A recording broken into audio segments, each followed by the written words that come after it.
lulus sempurna di semua level ujian keimanan. Allahu Akbar walillahil hamd.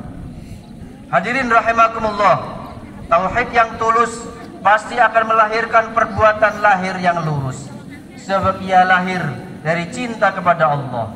Salah satu puncak ketulusan iman adalah mendermakan yang terbaik yang dimilikinya untuk dipersembahkan kepada Allah.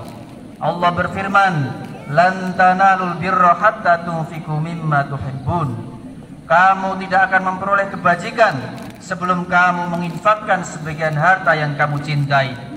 Dalam tafsir dijelaskan, maksudnya kamu tidak akan mencapai kemuliaan agama dan takwa sampai kamu bersedekah dalam keadaan sehat dan cinta harta. Albir adalah manfaat yang sampai kepada orang lain dengan disertai niat atau kesengajaan, sehingga seorang ahli tafsir Al-Hasan memaknai, kalian tidak akan menjadi orang yang berbuat kebaikan hingga kalian menafkahkan harta. Atau menurut Imam Muqatil dan Atha, kalian tidak akan mendapatkan kebaikan dari Allah sampai kalian berderma. Berderma atas mimma tuhibbun, yang bisa berarti hakiki, yaitu harta atau miliknya yang paling berharga. Bisa berarti majazi, yaitu segala hal yang dicintai manusia. Begitulah praktek salafus soleh dalam sejarah. Mereka mendermakan kelangenan-kelangenan hidupnya yang paling berharga untuk Allah. Abu Talhah Al-Ansari berderma sebidang kebun yang sangat ia cintai yang disebut Bayruha. Umar bin Khattab memerdekakan budak wanita kesayangannya. Abdullah bin Umar memerdekakan budak wanita Romawi kesayangannya yang bernama Marjanah. Kata kuncinya adalah kedermawanan, memberikan yang terbaik yang dimilikinya untuk Allah, baik berderma dengan harta, tenaga, bahkan jiwa sekalipun. Namun demikian, karena kita manusia, prakteknya tidak semudah membaca kisah dan berita. Faktanya dalam hal berderma ini, kita semua tanpa kecuali memiliki watak buruk dalam jiwa. Kata Nabi sebagaimana diriwayatkan, tamak kepada harta dan tamak kepada usia menjadi penyebab seorang tua renta tetap merasa muda. Tamak artinya kecenderungan jiwa terhadap sesuatu, muncul timbul karena hawa nafsu. Tamak itu sifat dasar. Pepatah Arab mengatakan, at-tama'u tab'un wat-tama'u yudannisul ihab. Tamak itu tabiat dan tamak itu menodai kulit. Maksudnya ketamakan berpotensi merusak kehormatan atau martabat seseorang. Bila meminjam teori modern, misalnya semisal teori konflik Karl Marx sekalipun, ketamakan pada akhirnya akan memunculkan struktur sosial dan ekonomi yang timpang, menciptakan jurang kaya miskin yang rentan menimbulkan konflik kelas. Intinya, ketamakan membelah masyarakat menjadi dua kelas yang selalu berkonflik. Atau bila menggunakan teori sosial yang lain, ketamakan akan semakin memperparah kondisi anomi dalam masyarakat, yaitu hilangnya atau melemahnya pedoman perilaku yang jelas, sehingga orang cenderung mencari jalan pintas dalam hidupnya. Untuk kaya jualan narkoba, melegalisasi kasino, melanggar hukum, melanggar lalu lintas karena ingin butuh cepat sampai tujuan. Dalam sistem politik apapun, di mana pengawasan hukum dan moral melemah, maka orang akan menganggap mengejar jalan pintas dianggap hal yang wajar. Politik menghalalkan segala cara. Hadirin yang dirahmati Allah, bukankah setiap hari ini kita disuguhi tontonan seperti itu? Efek berbahaya dari semua itu adalah kita akan menganggap kebejatan moral dan hukum sebagai hal yang biasa, lumrah, tidak mengejutkan, tidak menyedihkan, bahkan mungkin tidak merasa itu sebagai salah dan dosa. Ibarat filsafat WC umum, pertama kali masuk sangat peka bau, kita menutup hidung rapat-rapat, hati merasa jijik di dalamnya. Namun semenit 2 menit kemudian, atau karena diulang-ulang, lama-lama keenakan, lambat laun bahkan menikmati pesing dan kotornya WC umum. Kaum muslimin yang berbahagia, ketamakan adalah hasrat yang tidak akan pernah terpuaskan. Keinginan berlebihan untuk memiliki lebih, seringkali tanpa memedulikan etika atau dampak pada orang lain. Korupsi triliunan rupiah oleh institusi negara hingga rakyat jelata. Eksploitasi alam ilegal, penipuan berkedok investasi, curang dalam bisnis dan lain-lain. Padahal belum lama kita menjalani puasa Ramadan yang final pesannya adalah wala ta'kulu amwalakum bainakum bil batil, dan janganlah kalian saling mengambil dan menguasai harta-harta di antara kalian dengan cara yang batil. Ketamakan menjadi penyebab utama tragedi sejarah penumpahan darah sesama saudara di awal peradaban bumi. Tragedi ini oleh Allah diperintahkan agar diceritakan sebagaimana firman-Nya, watlu alaihim naba abnai adam bil haqq idz qarraba qurbanan fatuqbila min ahadihima wa lam yutaqabbal minal akhar. Qabil karena tamaknya ditambah sikap superior atas saudaranya yang lain, pada akhirnya menentang bapaknya, bahkan menentang syariat Allah. Akibatnya ia menjadi tidak ikhlas berkorban. Lalu dalam prakteknya Qabil berkorban dengan harta yang buruk, dengan niat yang buruk.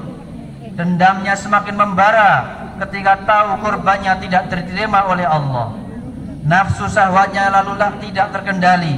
Ketamakannya melahirkan kedengkian. Kedengkiannya melahirkan nafsu untuk menghilangkan nyawa saudara sendiri dengan mudah. Bahasa Al-Qur'annya, fatawa'at lahu nafsuhu qatla akhihi faqatalah. Ia bunuh saudara kandungnya dengan sadis setelah dimintori iblis. Ketamakan mengantarkan si Qabil, putra Nabi, menjadi sosok sempurna pelaku dosa besar. Demikianlah hari ini kita sering mendengar saudara saling berebut harta dunia. Bahkan orang tidak tahu agama pun, bahkan yang bukan orang yang tidak tahu agama, bahkan yang berkelar haji, kiai, ustadz, guru tidak lepas dari fitnah ketamaan ini. Terlalu banyak contoh yang bisa kita baca, dengar dan saksikan di era keterbukaan informasi saat ini. Pertanyaan kita, apa pelajarannya? Singkatnya, ketamakan hanya akan mengotori jiwa. Ketamaan yang diperturutkan akan melahirkan keserakahan. Keserakahan pada finalnya akan melahirkan ketidakadilan yang ekspresinya sangat berbahaya bila dibiarkan. Penindasan, pelecehan, perundungan, teror, kriminalisasi, persekusi, perampasan hak, bahkan pembunuhan. Ketamakan yang diperturutkan akan memunculkan krisis ekonomi, politik, dan sosial. Di hari yang agung ini kita disunahkan untuk berkorban. Simbol menyembelih ketamakan kita terhadap segala sesuatu yang kita cintai di dunia ini. Harta, tahta, wanita, dan kata. Inti pesannya, keempat ta ini harus ditundukkan oleh jiwa dan tidak boleh menundukkan jiwa. Penyembelihan yang akan kita lakukan hari ini adalah ibadah khusus, pengaliran darah dalam rangka takarrub kepada Allah yang telah Allah syariatkan kepada masing-masing umat manusia yang beriman.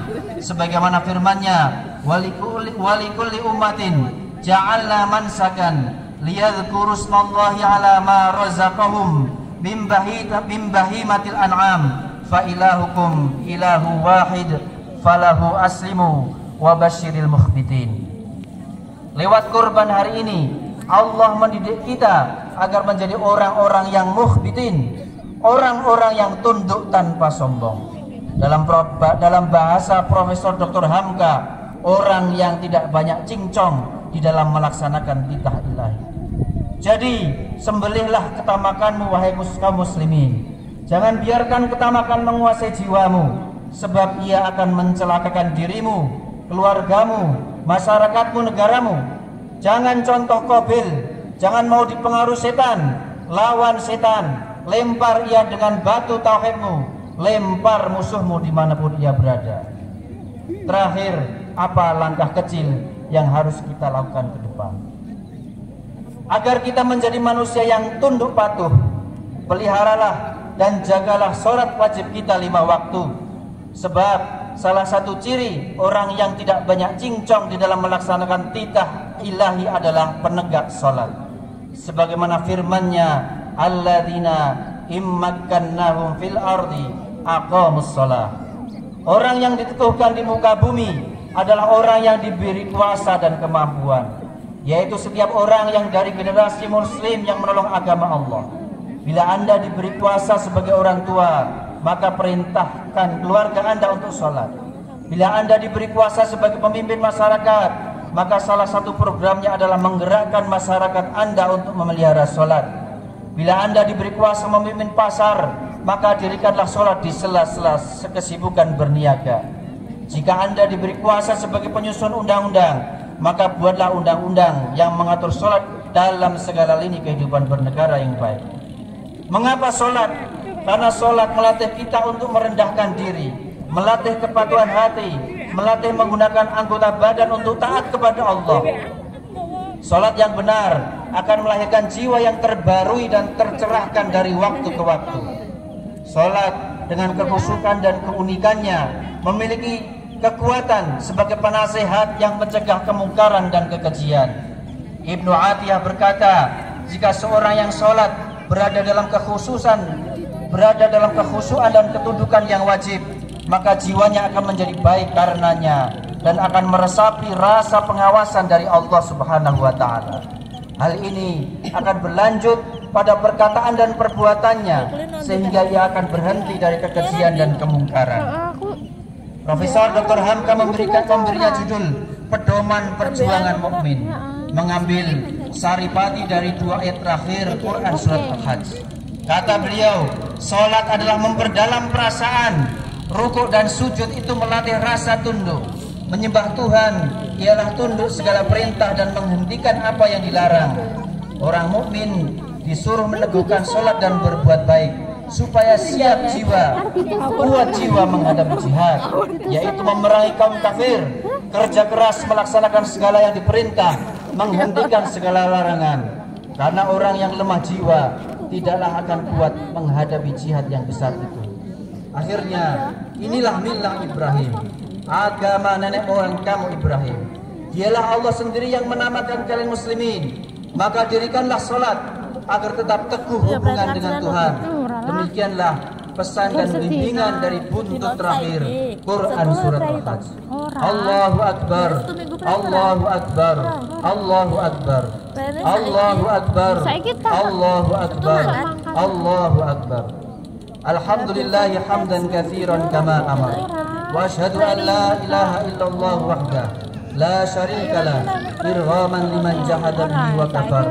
Wa asyhadu anna sayyidana wa habibana Muhammadan abduhu wa rasuluhu sayyidul khalaiqi wal bashar. Allahumma salli wa sallim wa barik ala sayyidina Muhammadin wa ala alihi wa sahbihi ajma'in.